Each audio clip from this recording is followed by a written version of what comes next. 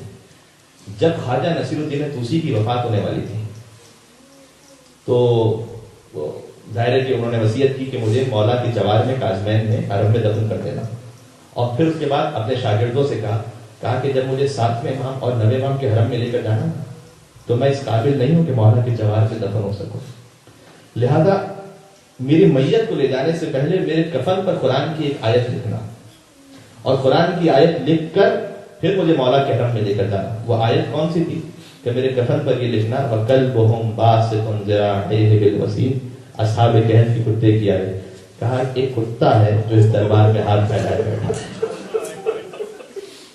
کہ میرے کفن پہ یہ آیت لکھنا پہلے، یہ قرآن کے الفاظ ہیں، وَقَلْبُهُمْ بَاسِطٌ ذِرَاعَيْهِ بِالْوَسِيلِ، اس سے پہلے مجھے مولا کے حرم میں لے کے جانا، کیونکہ جہاں 7ویں مولا باب الحوائج دفن ہو اور جہاں 9ویں مولا امام جواہر دفن ہو، میری کیا اوقات، میری کیا حیثیت کہ میں وہاں دفن ہو سکوں؟ لہٰذا 9ویں امام کی مجلس میں آپ تشریف لائے ہیں دل میں اس نیت کے ساتھ کہ مولا اس قابل نہیں تھے کہ آپ کی محفل میں آپ کی مجلس میں بیٹھے، فرش ادا پر آپ کے نام سے آ کر بیٹھے، میری حیثیت کیا ہے یہاں پر؟ میں آپ کے لیے نہیں کہتا، میں جرات نہیں کر سکتا، لیکن میں اپنے آپ کے لیے بہت فخر کے ساتھ اور اطمینان کے ساتھ کہتا ہوں، اسی آیت کو دہراتے ہوئے جو خواجہ نصیر الدین طوسی نے اپنے کمر پر لکھوائی تھی، وَكَلْبُهُمْ بَاسِطٌ ذِرَاعَيْهِ بِالْوَسِيلِ، اے نبی مولا اور آقا، آپ کی شہادت کے دن آپ کی مجلس میں بیٹھے ایک کتا ہے کہ جو آپ کی بارگاہ میں ہاتھ پھیلائے بیٹھا ہے، یہ امامت کا مقام۔ اور میں نے عرض کیا 9ویں امام کا جو زہر تھا تو مچھلی کی طرح تڑپتے رہے مولا، اور جب زہر دے دیا جائے خدا نخواستہ کسی کو تو اسے پیاس بہت محسوس ہوتی ہے، تو بار بار کہتے جاتے تھے وقتاً فوقتاً العطش، اور وقتاً فوقتاً مولا کو پانی نصیب ہو جاتا تھا، بس آپ پہنچ گئے، میں کیا ہوں، اگر نہیں پہنچے تو آپ کو لے کر چلتا ہے مولا، العطش کے بعد پانی نصیب ہو گیا، یہ آپ کا مقدر تھا، اور وہ حسین کی سکینہ کہتی رہی العطش، کوئی پانی نہ ملا سکا، ایک چچا تھا جو فرات کے کنارے بازو میں جا کر سو گیا، سکینہ پیاسی تو پیاسا، امام کے ساتھ یہ غلام تھا، مولا کو وقت پانی دیتا چلا جاتا تھا، لیکن ایک منزل ہوا ہی روایت کا معلوم ملتا ہے، جب وقت آخر قریب آ گیا وہ غلام آپ کا پانی کا جام لیے کھڑا تھا، امام نے اسے کہا کہ تو چلا جا، یہ پانی کا جام رکھ لے اور ایسا کر کہ میری میت کو اٹھا، یعنی ابھی جو امام شہید ہونے والے تھے، کہا کہ مجھے اٹھا اور مجھے اٹھا کر زمین پر رکھ دے، زمین پر رکھ دیا گیا، امام نے اپنا رخ کربلا کی طرف کیا۔ یہ ہر امام کی سیرت ہمیں ملتا ہے، وقت آخر جب دنیا سے جا رہے ہوتے تھے نا تو اپنے جد کے مسائل کو یاد کرتے ہوئے کہتے تھے السلام علیکم، امام سلام کرتے السلام علیکم یا ابا عبداللہ، اور راوی کہتا رہے دیکھا مولا کی آنکھوں سے آنسو جاری ہو گئے، مولا کی آنکھوں سے 25 برس کا سن ہے، 25 برس کا سن ہے، لیکن ذات اتنا طاری تھا کہ جسم پر کپکپاہٹ طاری تھی، جوانی میں یہ عالم یا نوے امام کا میں نے دیکھا ہے، یا کربلا آپ کو لے کر چلو میرا بیمار ہے،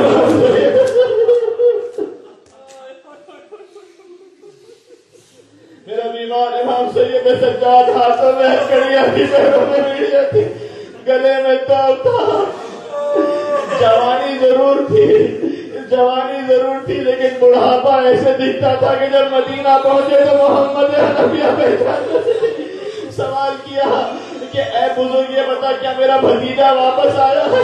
مولا نے تڑپ کر کہا اے چچا محمد حنفیہ آپ نے بھی نہ پہچانا، میں آپ کا بھتیجا سید نوے امام رخصت ہوئے اور وہ غلام جو مولا کے ساتھ تھا یہ بھی روایت کرتا ہے 10ویں امام کہاں تھے؟ مدینہ منورہ میں تھے.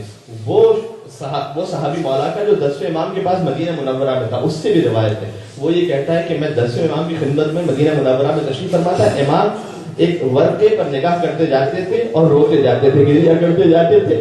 اچانک اپنے حجرے میں تشریف لے گئے اور صدائے گریہ بلند ہوتی ہے، کہتے واہ بتا میرا بابا دنیا سے رخصت ہو گیا، میرا بابا دنیا سے چلا گیا. اپنے اس صحابی سے کہا کہ مجھے امر موجودہ جانا ہے، اپنے بابا کا غسل و کفن انتظام کرنا ہے. امام مدینہ سے تشریف لائے بغداد میں، اس لیے کہ امام کا غسل و کفن سوائے باقی کوئی اور نہیں کر سکتا. آتے ہیں بغداد، 10ویں امام نے غسل و کفن دیا اور اس کے بعد اہتمام سے جنازہ اٹھا اور دفن کر دیا گیا. میں کہوں گا مولا موجودے سے تشریف لے آئے، اس لیے کہ جس کا وارث زندہ ہو باپ کو دفنا دیا کرتا ہے، لیکن ایک وارث کربلا میں تھا.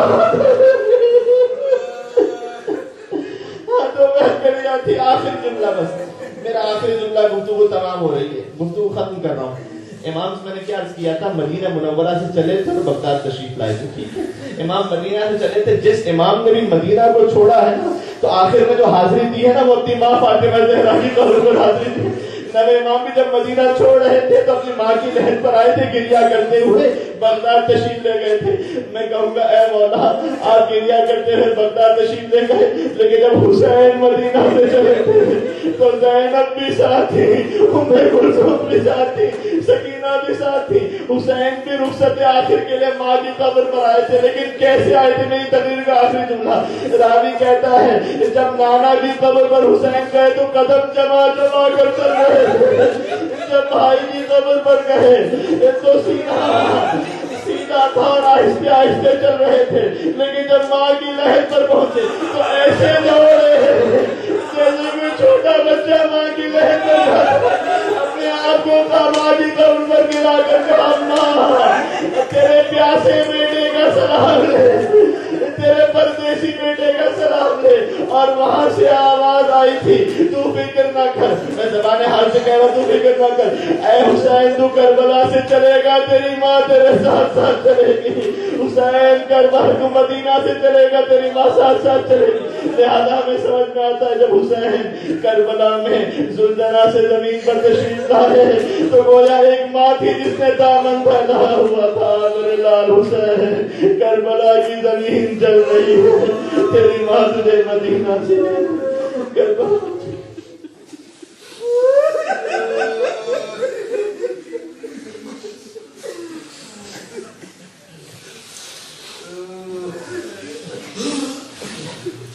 چونکہ آپ کی آنکھوں میں آنسو ہے اور آپ نے گریہ کیا، لہٰذا میں یہی توسل کرتا ہوں بس نوے امام کی خدمت میں ساری دعائیں اپنے ذہن میں رکھیے گا، بالخصوص رزق کی دعا تو میں نے عرض کیا کہ خاص حدیث میں ہے کہ امام جواد کے صدقے میں مانگی جائے. اور میں یہاں پر چونکہ ذاتی طور پر میں وہاں رہ چکا ہوں لہٰذا محسوس کرتا ہوں اس درد کو کہ پروردگار شاید یہاں حالات پھر بھی نسبتاً مناسب ہوں جہاں سے میں آ رہا ہوں. پروردگار مومنین پر بہت سارے مومنین حالات بہت سخت ہیں.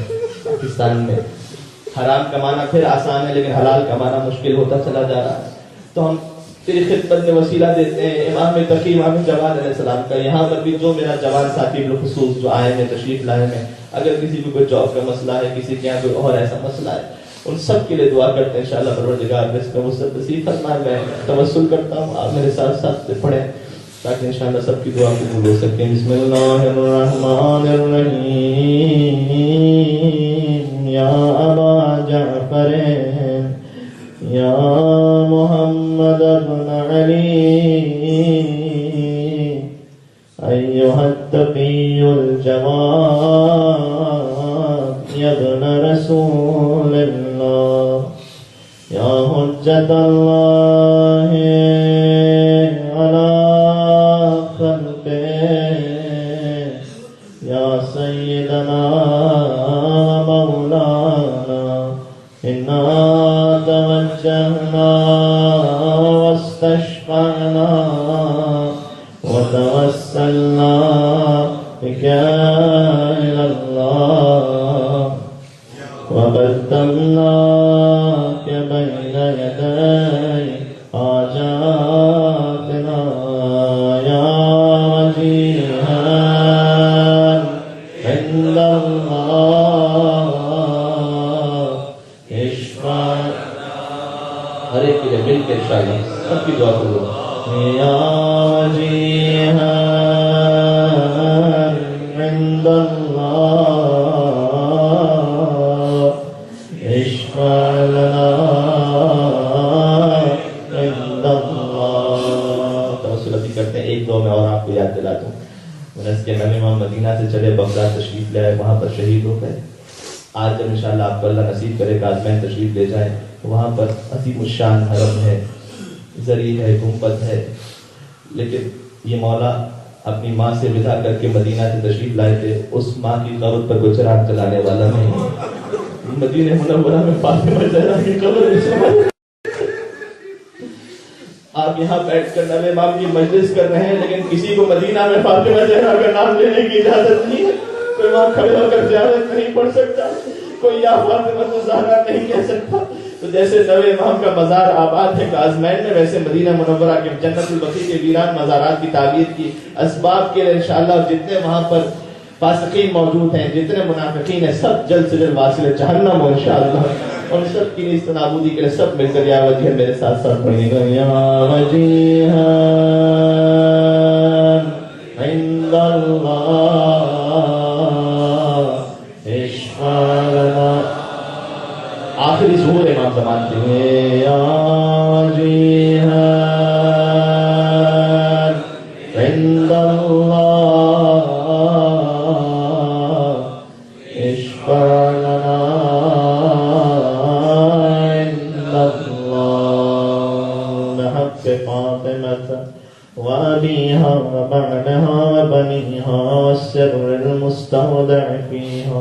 اللهم ارزقنا في الدنيا زيارة الحسين وفي الآخرة شفاعة الحسين وادخلنا الجنة من باب الحسين واشف مرضانا بحق علي بن الحسين.